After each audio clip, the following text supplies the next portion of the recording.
dari Jalan Monginsiri 126 Bojonegoro. Inilah 95 FM Istana Radio.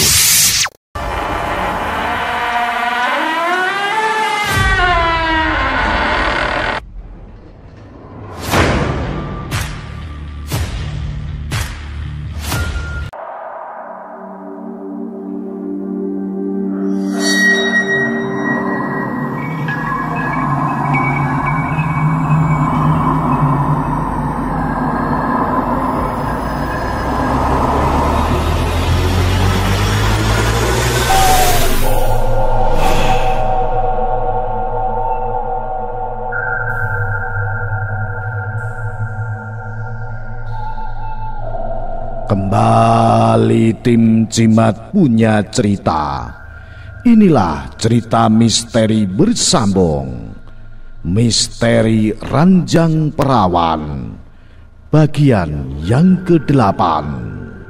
Ditulis Abidin Ubaidillah dengan pembawa cerita Ki Banu Asmoro.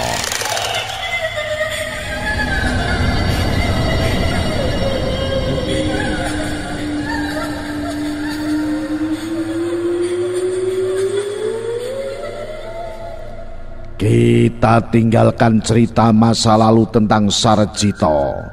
Kembali kita ke cerita masa kini bersama Dr. Rahman yang ingin memecahkan rahasia ranjang antik berukuran naga yang ternyata mengandung kutukan dari Ki Supa dengan memperalat Sarjito. Hari masih terlalu pagi. Udara dusun Candi rupanya sangat dingin. Aku yang terbangun sejak 2 jam yang lalu berusaha menyesuaikan dengan suasana di sini. Kubuka pintu dan jendela rumah agar suasana segar masuk ke dalam rumah. Saat aku berjalan ke teras depan, mataku agak menyipit. Di seberang rumahku itu adalah rumahnya Tini. Terlihat Tini sedang menyapu halamannya. Daun-daun kering yang runtuh begitu banyak nampaknya. Aku melirik pergelangan tanganku. Baru pukul 3:30. Adzan subuh saja belum terdengar. Terlalu awal bagi seseorang untuk menyapu halaman. Aku melihat Tini melihat ke arahku. Aku mengangguk. Dia pun balas mengangguk, kemudian berjalan menghampiriku. Sudah bangun, Pak Dokter? Ini masih malam loh. Aku tertawa pelan. Mbak Tini malam sudah menyapu halaman. Apa betul masih malam?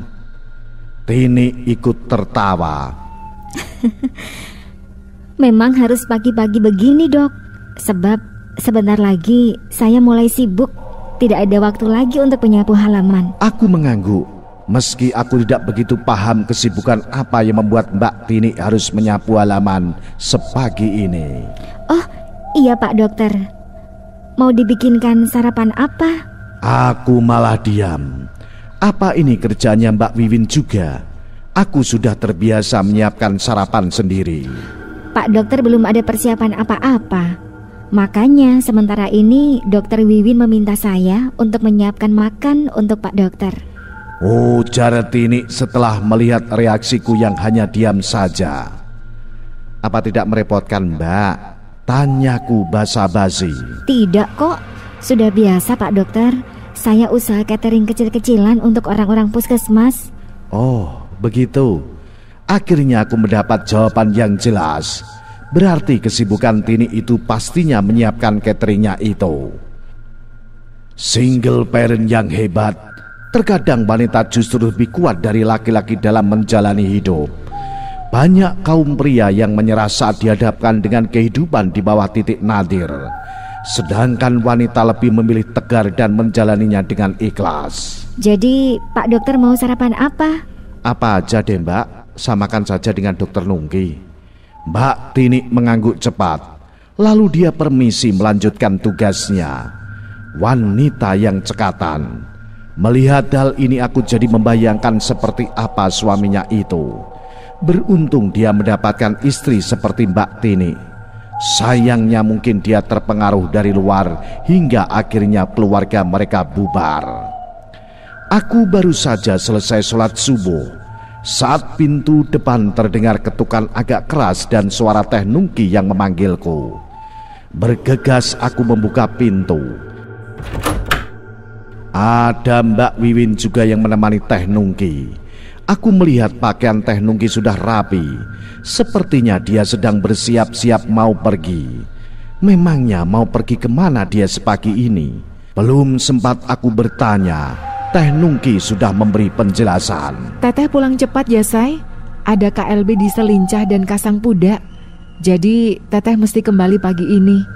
Oh, begitu. Ya sudah, hati-hati saja Teh, jangan ngebut. Teh Nungki tersenyum sambil mengembangkan kedua tangannya. Aku memberinya pelukan erat. Baik-baik di sini ya. Jaga nama baik kamu. Jangan terulang seperti di Banjarmasin. Aku mengangguk. Kemudian Teh Nungki menoleh pada Mbak Wiwin. Win, aku titip adekku yang bandel ini ya. Jewer saja kalau dia macem-macem. Aku cuma garuk-garuk kepala yang tidak gatal saat mendengarkan seloroh Teh Nungki itu. Mbak Wiwin pun ikut tertawa. Setelah sedikit basa-basi, akhirnya kami melepas Teh Nungki pulang ke Jambi. Kamu gak usah masak, Rahman. Mbak sudah pesankan sama Tini untuk menyiapkan catering kamu. Kalau kurang selera makanannya, bisa tinggal bilang saja. Atau kamu datang saja ke rumah Mbak. Santai saja Mbak, aku gak begitu memilih kok soal makan. Iya, kalau makan gak pilih-pilih. Giliran urusan perempuan saja, baru deh seleksi ketat. Ujar Mbak Wiwin sambil tertawa kecil. Aku hanya tersenyum geli. Apalagi aku jadi ingat kejadian dengan Mbak Wiwin waktu di Makassar. Kadang aku jadi bingung sendiri, kenapa yang suka padaku justru kebanyakan usianya jauh di atasku.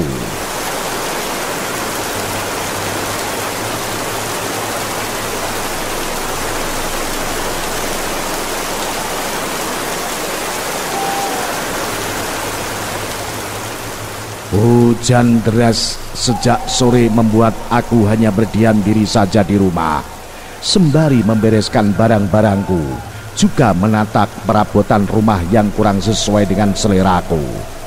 Aku sangat beruntung mendapatkan rumah ini. Boleh dikatakan semuanya sudah lengkap. Mbak Wiwin memang sudah menyiapkan untukku. Katanya sih ini adalah miliknya yang sudah tak terpakai. Cuma sebagian besar aku lihat masih baru. Jelas itu bukan barang bekas. Mbak Wiwin sengaja membelinya.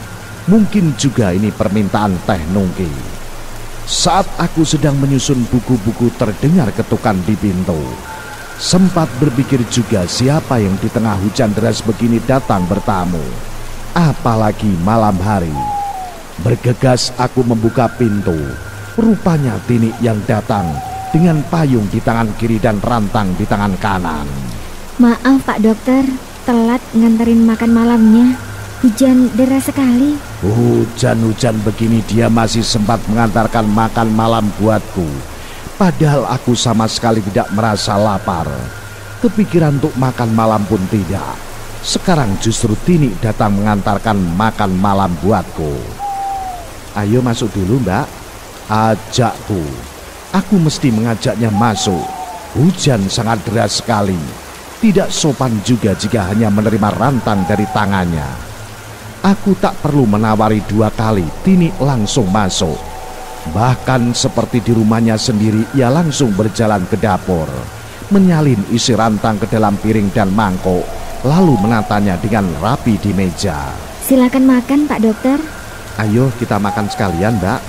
Wah, saya baru saja habis makan Pak Dokter. Ya sudah, temani saja saya kalau begitu ya. Dia pun sepertinya tidak punya alasan lagi untuk menolak. Sambil menemaniku makan, kami banyak ngobrol tentang keadaan di sekitar puskesmas. Aku sengaja tidak membicarakan masalah pekerjaan, justru lebih santai membicarakan tentang kehidupan masyarakat di sini.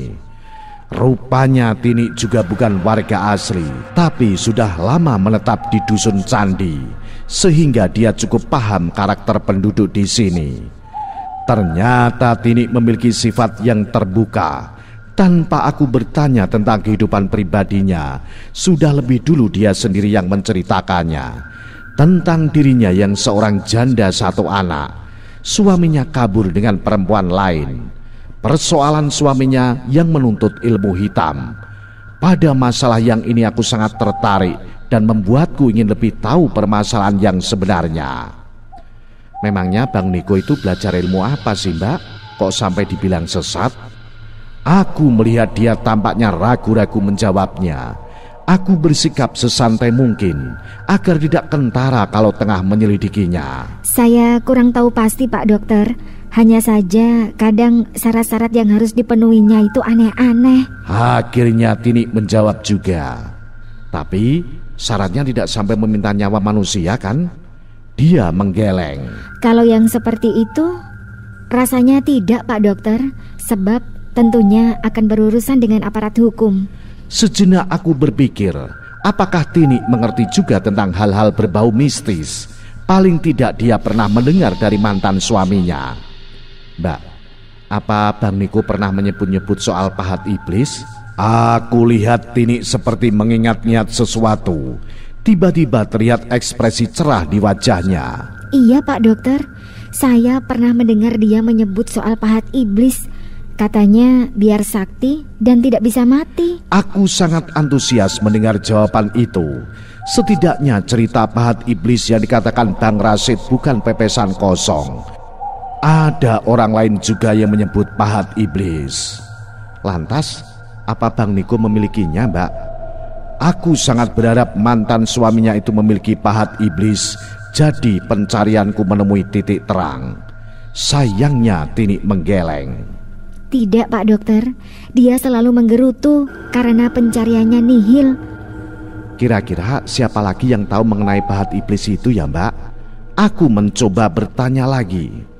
Tini tampak ragu-ragu untuk menjawab. Seperti ada sesuatu yang ingin dia katakan tapi tertahan. Berulang kali ia ingin menjawab namun berulang kali pula diurungkannya. Mungkin ada sesuatu yang membuatnya tidak bisa mengatakannya. Maaf Pak Dokter, sebenarnya untuk apa dokter menanyakan hal itu? Dia balik bertanya padaku. Aku menjelaskan secara ringkas saja bahwa ada seorang teman yang ingin mengatasi sesuatu yang berhubungan dengan masalah gaib. Pahat iblis adalah salah satu media yang bisa mengatasinya. Ada orang yang mungkin tahu tentang pahat iblis itu Pak Dokter, tapi tempatnya sangat jauh, tidak di sini. Akhirnya Tini memberikan juga keterangan yang membuatku yakin pencarian pahat iblis akan memiliki titik terang yang jelas. Aku menatap serius pada Tini, berharap dia memberitahukan siapa orangnya yang bisa memberikan petunjuk tentang keberadaan pahat iblis. Namun sepertinya ia masih juga menimbang-nimbang. Ada sesuatu hal yang mungkin menjadi beban baginya. Berkali-kali ia menghela napas panjang. Apa yang membuat Mbak jadi ragu? Akhirnya aku tanyakan juga hal itu. Tini menggeleng lemah. Bukan ragu Pak Dokter, cuma untuk ke sana itu bukanlah hal yang mudah. Tempatnya jauh atau jalan menuju ke sana yang sulit? Tanyaku makin penasaran. Tini menggeleng perlahan. Bukan itu yang saya maksud. Lantas apa? Aku menunggu Tini meneruskan kalimatnya. Namun dia tetap terdiam. Barangkali memang ada sesuatu yang tidak bisa dia katakan. Aku pun menyerah pasrah. Ya sudahlah Mbak, mungkin ada rahasia yang tidak boleh saya ketahui. Tini menggeleng cepat. Bukan begitu Pak Dokter, jangan salah paham. Yang saya maksud itu walaupun kita menemui orangnya, tapi belum tentu ia mau menjawabnya. Sebab orang ini cenderung aneh sifatnya. Kadang seperti orang hilang ingatan. Aku mengernyitkan dahiku. Agak terasa aneh mendengarnya. Siapa kira-kira orang itu? Orangnya sudah tua Mbak? Tini mengangguk. Iya Pak Dokter, sangat tua malahan. Menurut orang-orang di sekitar rumahnya, usia Mbah Timin itu mungkin hampir 100 tahun. Karena dia sekarang tinggal bersama cicitnya. Aku mengangguk-ngangguk. Aku tidak terlalu aneh mendengar usia orang melebihi 100 tahun. Kakek buyutku saja Daeng Makatengga usianya hampir mendekati 200 tahun. Jadi jika orang tua yang diceritakan Tini itu usianya hampir 100 tahun, aku tidak terkejut lagi. Baiklah, kapan kita bisa ke sana? Terserah Pak Dokter. Hanya saja saya perlu mengingatkan Pak Dokter untuk berhati-hati di daerah sini ya. Loh, kenapa? Saya kan tidak berbuat yang aneh-aneh. Tini tersenyum. Saya dengar dari Dokter Nungki, katanya Pak Dokter ini suka dengan hal yang gaib-gaib. Di sini masih banyak tempat yang angker dan keramat. Masyarakat di sini juga masih banyak yang menguasai ilmu-ilmu gaib. Bahkan gadis-gadis daerah sini jangan dianggap remeh dan dipermainkan. Bisa-bisa nanti terkena racun terbang. Racun terbang? Tanyaku heran. Iya Pak Dokter, konon racun orang itu bisa dikirim lewat udara. Tahu-tahu korban sudah muntah darah, kejang-kejang, lalu tewas mengenaskan seketika. Ganas dan mengerikan. Di sini ada banyak sekali suku dengan bahasa yang berbeda-beda. Tidak kurang ada 9 suku. Katanya racun terbang itu diambil dari sari racun sebatang pohon yang tumbuh di atas tanah di tengah danau kecil, yang danau itu dijaga ular besar. Tidak sembarang orang bisa mengambil racun itu. Hanya orang keramat yang bisa menidurkannya. Racun yang berhasil diambil dari pohon tersebut kemudian dicampur lagi dengan unsur racun dari berbagai sumber mematikan. Hasil akhirnya racun super mematikan yang ganas tak terkira. Konon katanya racun itu hidup. Iya, hidup seperti manusia. Ia bisa dikirim dengan media makanan, minuman, angin, dan sebagainya. Jangan bayangkan racun konvensional yang ditaruh di makanan seperti dimakan mendiang aktivis kontras Munir. Di sini budaya meracun orang memang tinggi. Sering terdengar orang tewas begitu saja tanpa sebab. Orang-orang sudah pada mafhum bahwa korban mati diracun. Karena itu orang luar daerah dusun Candi menghindari cari gara-gara dengan orang di sini atau makan dan minum sembarangan di dusun ini. Walaupun hebat ilmu kanuragan, tapi kalau sudah kena racun bisa berabe. Apalagi racun itu bisa dikirim lewat hembusan angin. Wah, ngeri pokoknya. Makanya orang tua di luar dusun berpesan pada anak-anaknya, hati-hati jika berkunjung ke sini. Jangan makan sembarangan. Jangan mengganggu gadis-gadis di sini. Aku mengangguk-ngangguk. Rasa-rasanya ilmu itu sudah aku kenal. Mbak Nila pun bisa melakukan hal itu. Mungkin bedanya adalah keganasan dari racunnya itu sendiri. Namun bagiku orang-orang yang menggunakan racun sebagai senjatanya itu adalah seorang pengecut. Dia tidak berani berhadapan secara langsung. Menggunakan racun itu sama saja kita melawan musuh dengan cara licik dan sembunyi-sembunyi.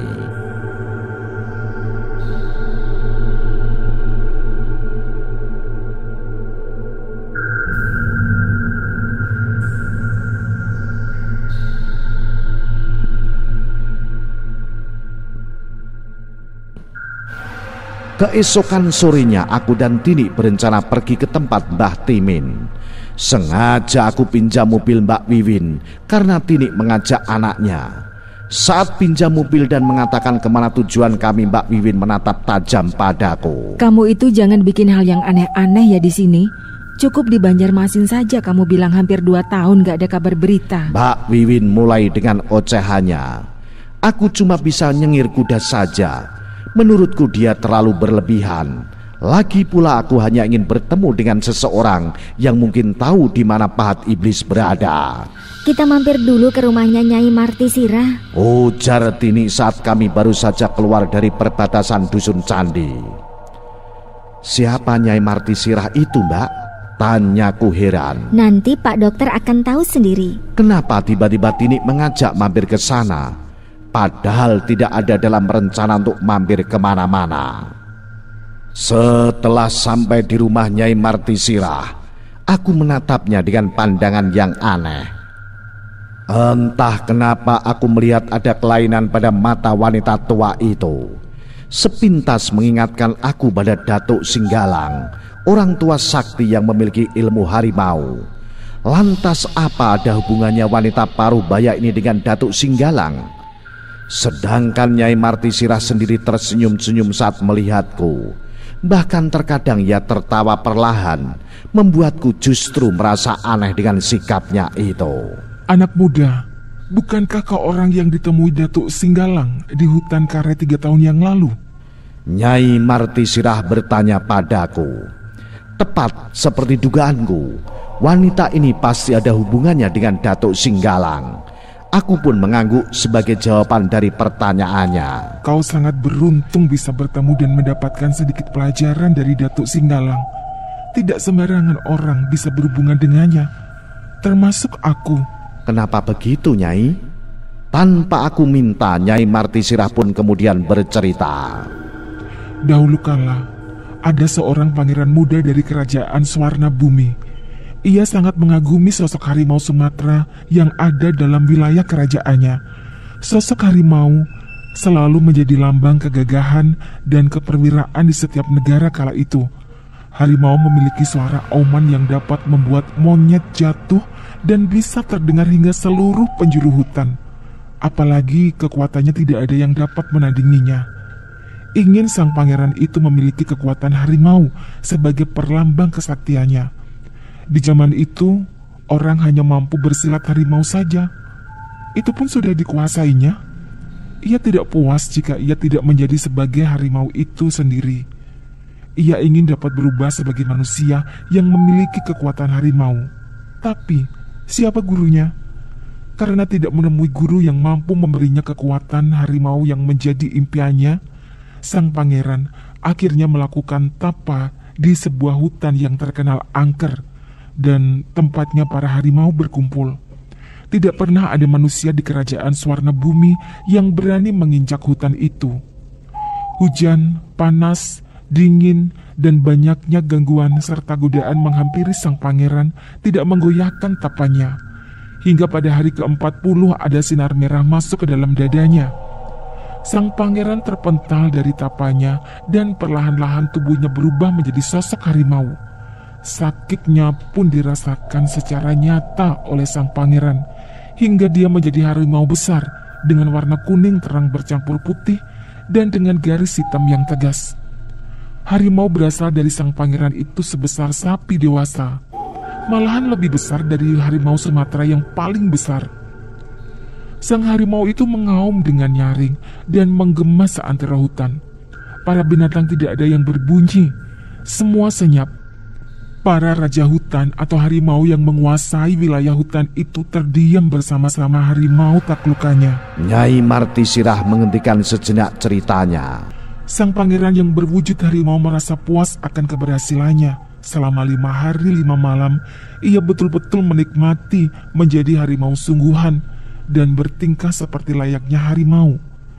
Di hutan tersebut tidak ada makhluk yang berani mendekatinya, termasuk para harimau sekalipun. Karena selain memiliki kekuatan harimau, ia juga pandai bersilat dan tetap memiliki kesaktian sebelum menjadi harimau, dan tentu saja tidak ada yang berani mendekatinya. Pada hari ke-5 keharimauannya, sang pangeran baru sadar akan kemanusiaannya. Ia berpikir kenapa ia menjadi harimau dan tidak bisa menjadi manusia. Ia ingin menjadi manusia yang bisa juga menjadi harimau sesuai keinginannya. Karena itu, sang pangeran yang berwujud harimau kembali melakukan tapa di tempatnya semula bertapa. Ia melakukannya selama 40 hari 40 malam, dan di hari terakhir, ia kembali menjadi manusia. Seorang manusia yang sewaktu-waktu dapat berubah menjadi harimau utuh ataupun setengah harimau sekehendak hatinya. Di saat itulah, sang pangeran adalah manusia harimau yang pertama di bumi Nusantara dan diangkat menjadi Raja Harimau Nusantara.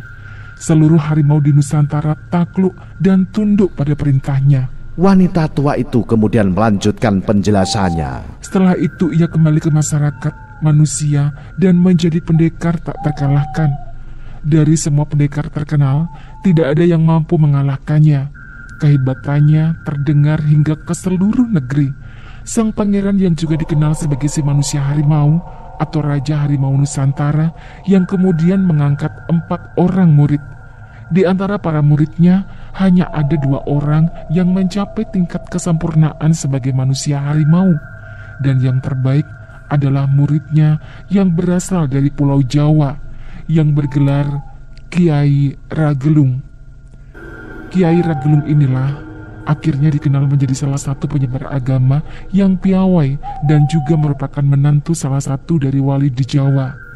Sedangkan yang satunya mengikhlaskan diri tetap menjadi manusia harimau dan nantinya sebagai Raja Harimau menggantikan sang pangeran.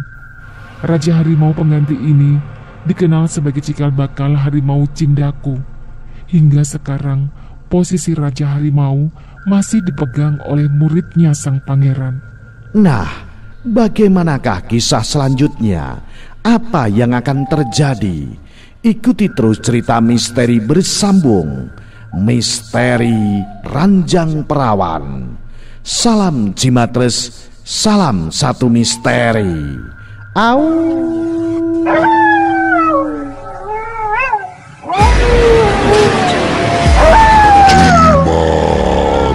Sajian malam Jumat